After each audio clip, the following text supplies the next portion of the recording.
சர்வ வல்லமையுள்ள இயேசுவின் நாமத்தினால் இந்த காலை வேளையிலும் சத்தியவசன நேயர்களாகிய உங்களை இந்த நிகழ்ச்சி கூடாய் சந்திப்பதில் நான் மகிழ்ச்சி அடைகின்றேன். நிச்சயமாய் நானும் நீங்களுமாக ஒவ்வொரு நாள் காலையிலும் கடவுளை பற்றிதான ஒரு அனுபவத்தை, ஒரு வாழ்க்கையில் செயல்முறை நிறைந்த ஒன்றை கற்றுக்கொண்டிருக்கிறவர்களாக இருக்கிறோம். இந்த நாளிலும் கூட ஒரு சிந்தனையோடு, ஒரு கேள்வியோடு கூட நாங்கள் ஆரம்பிக்கலாம் என்று நினைக்கின்றேன். எங்களுடைய வாழ்க்கையில் எங்களுடைய சூழ்நிலைகளை நன்றாக அறிந்தவர், அல்லது எங்களுடைய சூழ்நிலைகளினுடைய தேவைகள், பிரச்சனைகள், நாங்கள் போகின்ற கஷ்டங்கள், அல்லாவிட்டால் எங்களுடைய கண்ணீரின் பாதைகள், இவைகள் எல்லாவற்றையும் நன்கு அறிந்த ஒருவர் வந்து உங்களுக்கு என்ன வேணும் என்று ஒரு கேள்வியை கேட்டால், என்ன நான் செய்ய வேண்டும் என்று ஒரு கேள்வியை கேட்டால், சில வேளைகளில் நாங்கள் ஆச்சரியமாய் பார்ப்போம். என்னுடைய வாழ்க்கை உங்களுக்கு தெரியும், நான் போகின்ற கஷ்டம் உங்களுக்கு தெரியும், என்னுடைய பண பிரச்சனையில் நான் கஷ்டப்பட்டு கொண்டிருக்கிறேன் என்பதை நீங்கள் நன்கு அறிந்திருக்கிறீங்க. இப்போ வந்து என்னை பார்த்து என்ன செய்ய வேண்டும் என்று என்னை பார்த்து கேட்கிறீர்களே என்று சொல்லி சில வேளைகளில் நாங்கள் வாயினால் சொல்லாவிட்டாலும் எங்களோட சிந்தனையிலே நாங்கள் கொஞ்சம் கலக்கப்படுகிறவராய், கலங்கி போகிறவர்களாய் கூட சில வேளைகளிலே இருக்கலாம். அப்படியான அனுபவங்களுக்கூடாய் கூட நாங்கள் கடந்து சென்றவர்களாய் கூட காணப்படலாம். இவ்விதமான ஒரு அனுபவம், இவ்விதமான ஒரு சூழ்நிலையிலே ஆண்டவராய் இயேசு இந்த பூமியில் வாழ்ந்த காலத்தில் நடந்த ஒரு சம்பவத்தை உங்களோடு கூட நான் பகிர்ந்து கொள்ள விரும்புகிறேன்.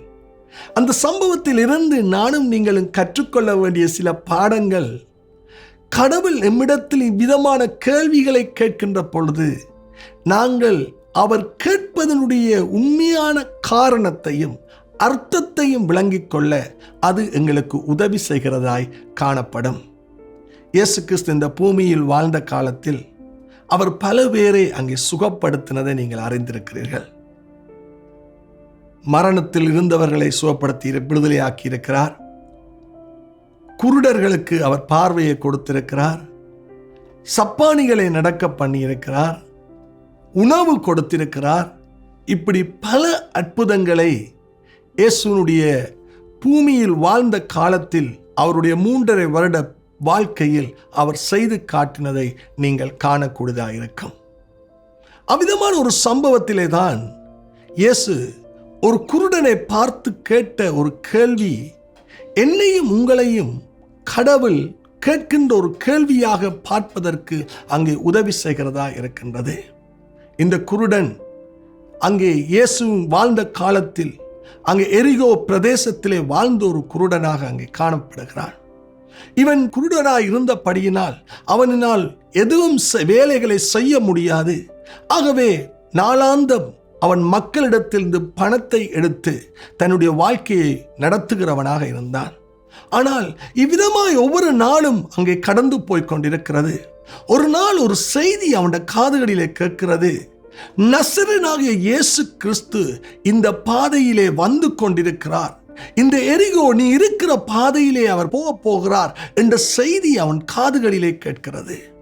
இந்த செய்தியை கேட்ட இந்த குருடன் ஆண்டவராகிய இயேசுவை தன் பக்கமாய் கொண்டு வருவதற்காக அவன் உரத்த சத்தமாக சொல்லுகிறான், தாவீதின் குமாரனே எனக்கு இரங்கும், எனக்கு இரங்கும் என்று சொல்லி அவன் சத்தமிட்டு இருக்கிற இடத்தில் ஆண்டவராகிய இயேசுனுடைய அவதானத்தை எடுப்பதற்காய் கத்த ஆரம்பிக்கிறான். அவனால் இயேசு இருக்கிற இடத்துக்கு செல்ல முடியாது. காரணம், அவன் பார்வையற்றவனாக இருக்கிறான். அந்த வழியிலே போய்கொண்டிருந்தவர்கள், அங்கே வந்து ஜனக்கூட்டம் இவனை சத்தம் போடாதபடி அதட்டி அவன் போடுகிற சத்தத்தை குறைத்தார்கள். காரணம், இயேசு வேறு இடத்துக்கு அவர் போய்கொண்டிருக்கிறார், அவர் பெரிய காரியங்களை செய்வதற்காய் போய்கொண்டிருக்கிறார் என்று சொல்லி. ஆனால் அவனோ தன்னுடைய சத்தத்தை குறைக்கவில்லை. அவன் கத்த ஆரம்பித்தான், கூப்பிட உரத்த சத்தமாய் கூப்பிட ஆரம்பித்தான், தாவீதின் குமாரனே எனக்கு இரங்கும் என்று சொல்லி. இவனுடைய சத்தம் ஒரு வழியில் இயேசுனுடைய காதில் விழுந்து விடுகிறது. இயேசு அவன் இருக்கிற இடத்துக்கு வருகிறார். வந்து அவர் கேட்ட ஒரு கேள்வி அவனுடைய வாழ்க்கையினுடைய நிலைமையை தலைகீழாக மாற்றி போட்டதை நாங்கள் வேதத்தில் வாசிக்கலாம். உங்களுக்காய் அந்த பகுதியை நான் வாசிக்கின்றேன். லூக்கா 18வது அதிகாரம் 41வது வசனத்திலிருந்து 42வது வசனம் மட்டுமுள்ள இந்த பகுதியில், நான் உனக்கு என்ன செய்ய வேண்டும் என்று எண்ணுகிறாய் என்று கேட்டார். அதற்கு அவன், ஆண்டவரே, நான் பார்வை அடைய வேண்டும் என்றான். இயேசு அவனை நோக்கி, நீ பார்வை அடைவாயாக, உன் விசுவாசம் உன்னை ரட்சித்தது என்றார். இந்த வசனங்களிலே கவனிப்பீர்கள் என்றால், ஒரு குருடன் தன்னுடைய பார்வையை இழந்திருக்கிறான், இல்லாதவனாய் இருக்கிறான் என்பதை அவனை பார்த்தவுடன் எல்லாருக்கும் தெரியும்.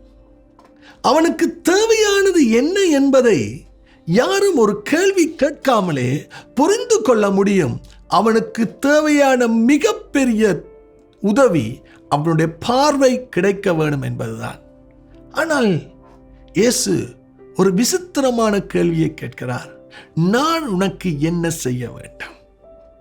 மேபி ஆண்டவராய் இயேசு இந்த கேள்வியை கேட்டதற்கு காரணம், உண்மையிலே அவன் இயேசுவை நம்புகிறானா என்பதை பார்ப்பதற்காக.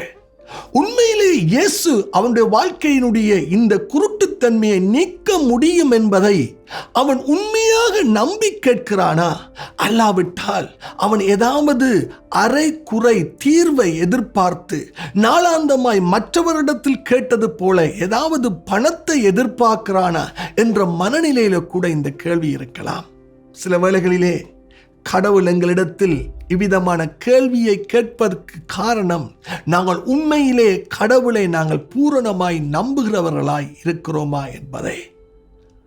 இயேசு அவனை பார்த்து, நான் உனக்கு என்ன செய்ய வேண்டும் என்று கேட்டவுடனே அவன் வேறு ஒரு மறு உத்தரவையும் கொடுக்கவில்லை.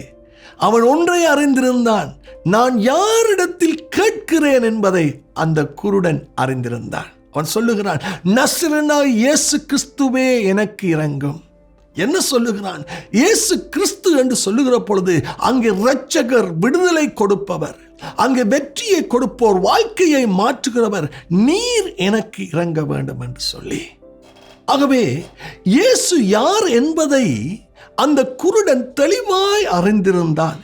எனக்கு பார்வை கொடுக்கக்கூடிய ஒரே ஒரு நபர் இந்த இயேசுவாக மாத்திரம் இருக்கிறார் என்பதை தெளிவாக அறிந்தவனாய் அவன் இயேசுவை பார்த்து கேட்கிறான், சொல்லுகிறான், ஆண்டவரே, எனக்கு பார்வை கிடைக்க வேண்டும் என்று சொல்லி.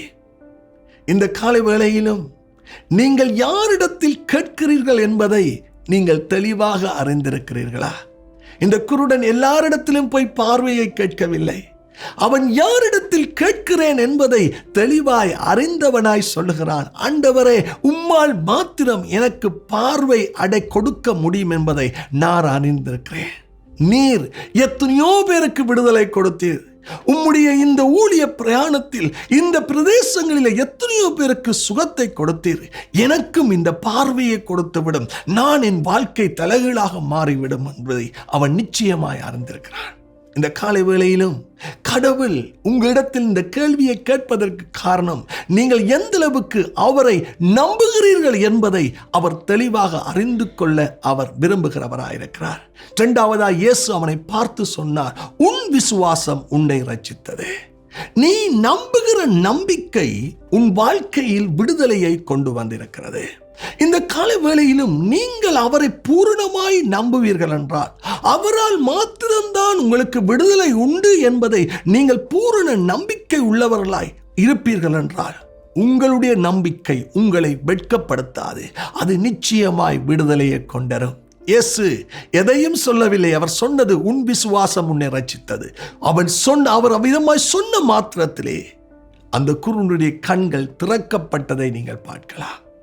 என்ன ஆச்சரியம்! இவ்வளவு காலமும் இதை காணாத ஒரு மனுஷன், எதையும் பார்க்க முடியாமல் இருந்த மனுஷனுடைய பார்வைகள் திறக்கப்பட்டது.